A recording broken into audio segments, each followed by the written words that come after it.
ក្លិនអូនក្រអូបជាប់នេសាបងទៅទីណាក្លិនជីវ៉ាតាមជានិចទូងយ៉ាងណាក៏ចិនដាមិនភ្លេចពេលប្រឡែងអោបក្ដិចថើបក្រញិចញញួងគេសាក្លិនអូនក្រអូបមិនព្រួលប្រែមិនได้ចិត្តកិច្ចការបែប្រែប្រួលពីស្នេហាធ្វើឲ្យបងយល់តែទឹកនេត្រាស្ដាយក្លិនជាប់នេសាក្លិនប្រហាចិនដាដែលស្មងគ្មាននារីណាល្អជាងអូនទេសំដីមាសមេក៏សែនពីរួងពេលអូនញញឹមភាំងពព្រឹមសែនស្រង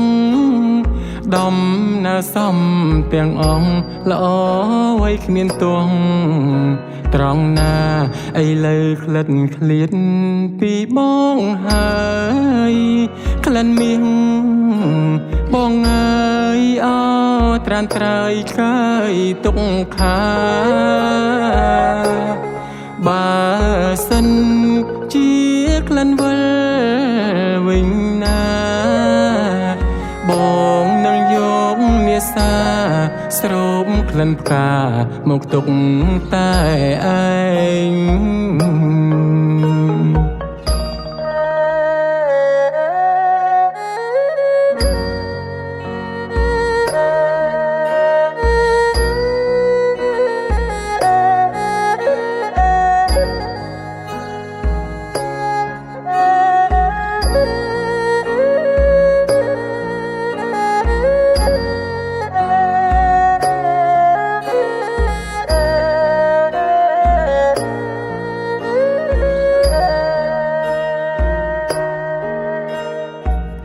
គ្មាននារីណាល្អ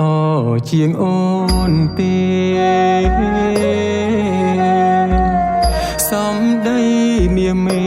ក៏សែនពីរួងពេលអូនញញឹម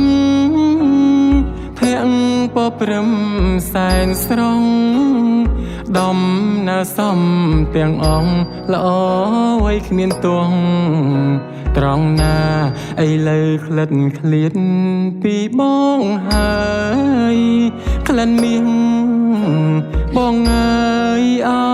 ត្រានត្រើយកាយទុកខាបើសិនជាក្លិនវិលវិញណាបងនឹងយកនេសាស្រោបក្លិនផ្កាមកទុកតែឯង